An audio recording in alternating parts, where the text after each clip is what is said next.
What's going on, guys? Today we're going to be looking at the LumenTop CL2 lantern. This is a 14500, takes four 14500s lantern, and it, as you can tell, is very heavily inspired by the Sofern LT1.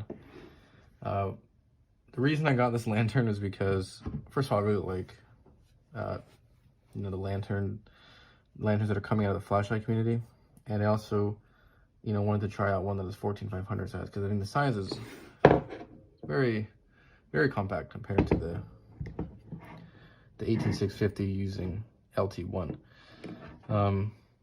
However, it does have some shortcomings, and we'll get into that. So first, obviously, I'll just show what's in the box. My box came pretty dented, but that's just an Amazon thing. You got the manual, and then you got a USB-C cable and an extra O-ring. So that's what you get in there. Light is obviously USB-C charging. It does not USB-C discharge, so you cannot use it as a power bank. And then if you want to compare it to what's in the Sofern box, this is not part of it, but you can get, I got a magnetic base you can screw into the tripod thing, but it's not part of it. This comes with an extra button, extra O-rings, extra USB cover, and the manual, and then some bubble wrap. And also it has the orange ring, so it protects it when it falls out. I also think it just looks really cool with the ring. It does not stay on very well, but I think it looks really cool with the orange ring.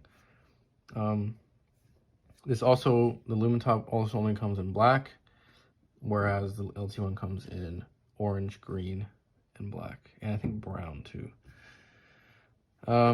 So we'll get into the manual real quick. These are the runtimes, outputs, if you want to pause. Now, what's really cool about this light, which is something that can be very useful, especially in like a power outage situation, is that it runs on 14500s and AA alkaline batteries. I'm assuming it can take nickel metal hydride. I'm not sure. Yes, it does work too. So yeah, all versions of the AA work. However, obviously, when you charge this light, you can only charge the 14500s in the light. I don't think you can charge nickel metal hydride through the light. So, and obviously do not mix battery types. If you want a 14500, all 14500. If you want a alkaline, all alkaline, and so on and so forth. This does come with the LumenTop 14500s, which has like the built-in micro USB port on them. I would just, if you're gonna use, I would just recommend using all the LumenTop ones. I wouldn't recommend having some LumenTop and like some high output like vape cell ones and stuff. So just to be safe, use all of the same battery type. This does use SST20s. The temperature is not stated. Zero Air, on his review, he said it is about 4000 K. To me, it looks a lot cooler, probably closer to 5000. Not super cool, but definitely cooler than that. So yeah, let's go through the modes real quick. So first you got moonlight mode. Press and hold for that 2 lumen moonlight. You can't really tell, obviously, I'm not in a pitch black room, but this is the moonlight. Then the UI on here is not Anduril, sadly, but this is how it works. It is a hold to off light, by the way, so that's a deal breaker. I mean, sorry about that, but I would say that at least in lantern though, hold to off isn't that bad, because say it's on, I have it on the table, so if it falls over and it lands on the button, it's not going to turn it off. But yeah, let's hold to off. So then if you want to change the modes, you just click. So this is the 10 lumen low mode, then 160 lumen medium, 400 high, and then you can only get a turbo by double clicking, which is 650 lumens. So it's pretty bright. And that is with the 14500, of course, as you can see, with the Let me turn that off, dude. Okay. With a AA alkaline, the outputs will be lower. And it is, similar here, but it's significantly lower across the board when you start getting to medium. However, obviously, since it is much lower, the runtime is a lot longer. I don't think having a turbo, like using turbo on a lantern is ever that necessary.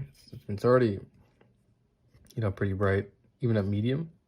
So if you want to prioritize runtime, then I think having alkaline or nickel metal hydride batteries is good. Also has a strobe SOS beacon mode, which, I mean, you know what it looks like, so I don't need to strobe here. But other than that, it also has a built-in battery indicator. So this light, this is kind of an Anduril-esque thing. If you click 7 times the button, it changes the behavior. So right now I have it to off, but if you click 7 times, it'll have an indicator. So it's not going to be a fully lit button, but this is the battery indicator. So if it's high, then it's going to be green at the top, and then when it's lower, it'll be red at the bottom. But it's either on or off for having it on. So if you, let's see. Okay, so that light will be off whenever the light is on, though. So that's just behavior for when it's off. Just want to see where it is. We have an indicator. But I always like to have my lights with the button off. So yeah, that's the UI isn't super bad. Like, I mean, it's pretty intuitive. Blink modes. You have to go from moonlight though to go into the strobe, and then obviously you can also lock the light out. This light locks out also really easily physically. So if you just turn it like that, it'll lock the light out, which is nice. It also has this really nice hook here, very sturdy feeling hook. And when I was testing the runtimes, I noticed like it actually runs a lot longer than it says it does. I put this thing on turbo out of the box just to see, how, if I could even get the low battery thing to show up. And the batteries weren't fully charged either. I put it on a box and it was holding turbo for like a long time, like much longer than the stated 2 minutes or so. So I think it's pretty cool. So that means that this light will run for a really long time, especially at lower modes if you need it to. This also can charge at up to 2 amps, which is cool.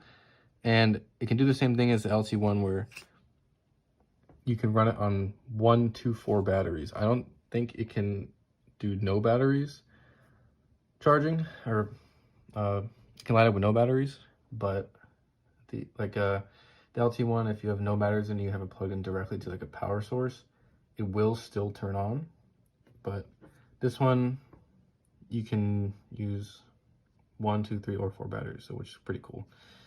The charging port also has a nice rubber seal on it. And I guess if you really wanted to, I'll show you the inside real quick.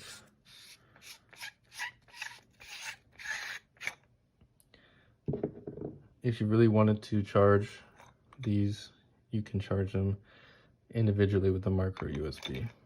Yeah, it uses 4 button tops. I think you can only use button tops with this too. Yeah, threads are really nice too. So now I'm gonna compare this to the LT1, and yeah, of course you can't charge AA batteries like I said. So obviously for the price, this light costs $70 on Amazon, and it comes with the batteries. And I think that is like this price I've seen it everywhere. This light is, I got mine for $85 on Amazon. Obviously you can get it a little cheaper, I think like 70 something directly from China, but very similar in price. I think for the price, the LT1 is much better. I mean, LT1 is just the best lantern by far, so it's not really a close comparison to anything. But yeah, I mean, it has Anduril, it has 18650, so it's obviously it's larger, but it has more runtime. They do both have the tripod mount on the bottom, but this one also has one on the side. The Lumentop does not. And you can get this case for the LT1. This is it's the same thing as like a JBL flip like speaker case, but this is the one you can get from Sofern. It's like that. I think that's pretty cool. It's obviously a bit big for this light, but I haven't seen a case yet for the CL2.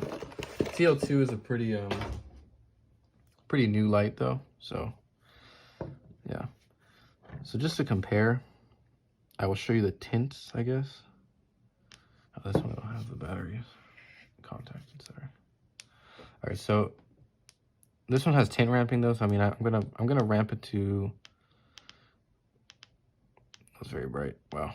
Okay. This is a low mode, so I'm gonna ramp this to. Is this the? Yeah, so this is the warmest it gets, which is a 2700K. Can't really tell on camera, but you can tell it's visibly much warmer than the 4000K here. If I ramp this to the coldest, which is 5700K, I think. It's not 6500 on this. They look a lot closer in color, which leads me to believe that, you know, this is definitely cooler than a 4000K light. When I was testing on turbo as well, this top got really, really hot. These will both get hot, but I think the run times are still really great on both of these. The switch is it's a little softer on here than on here, but they're both very satisfying to click. And obviously it doesn't have discharge, whereas this one does. You can charge like phones and stuff with it, the USB-C. But I think the part where this wins out is the Anduril 2 user interface. This has the Lumentop one. It's okay, but I think Anduril, especially for a lantern, is crucial.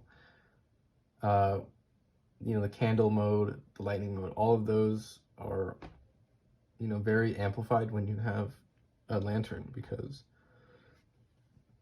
let's see, I'll show you. What's the battery? Sorry. So when you have a lantern, it's much more, you get much more out of that like thunderstorm mode or whatever you want to use than you will with, you know, just like a normal flashlight. Obviously you can put a diffuser on it, but I think those modes really shine in a lantern. So yeah, that's the CL2. I don't think we need to do like a beam shot stuff because it's not a flashlight, so, and you saw the differences. So yeah, I think that's all I have to say about it, really. I hadn't seen any videos on YouTube about this light. It's not much on the internet, to be honest, about it, because it's pretty new. So I wanted to make this video to let people see it and the comparison to the LT1. If you're thinking about which one to buy, 100% get the LT1, not even close. I only got this light because I already had the LT1 and I wanted to see a smaller lantern.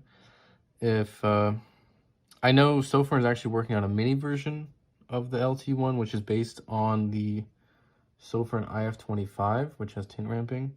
So if you want to wait for that, you can. But I mean, that will most likely, looking at the size, it'll be a single battery light. So this, I think, having the versatility to use alkaline AA's is very useful, especially, you know, power outage situation. AA's are much more easy to get than 18650 batteries. So that is, if you're worried about that, then definitely this light is a good idea. It's still, you know, better than a lot of the normal like camping lanterns there are in like sporting goods stores. So yeah, I mean, I guess I would recommend this light, but again, if you don't have the LT one looking for a lantern, just get the LT one. That's all I'm gonna say. That light is by far the best lantern on the market right now. So yeah, I hope this video helped, and thanks for watching.